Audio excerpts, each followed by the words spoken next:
জুলাই পরবর্তী আকাঙ্ক্ষা পূরণে আগামী মাসেই নতুন রাজনৈতিক দল নিয়ে আসবে বৈষম্য বিরোধী ছাত্র আন্দোলন। ত্রয়োদশ সংসদ নির্বাচনে ৩০০ আসনেই প্রার্থী দেওয়ার প্রত্যাশা তাদের। বিকেলে সাভারের তেঁতুলঝোড়া ইউনিয়নের মতবিনিময় সভায় কথা জানিয়েছেন বৈষম্য বিরোধী ছাত্র আন্দোলনের কেন্দ্রীয় নির্বাহী কমিটির সদস্য রিফাত রশিদ।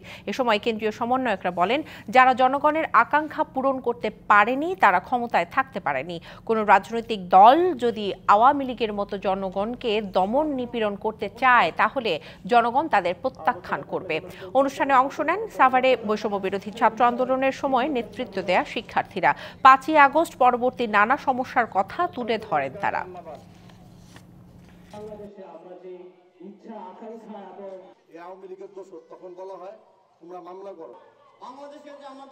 ফেব্রুয়ারি মাসের মাঝে আমাদের রাজনৈতিক দল চলে আসবে।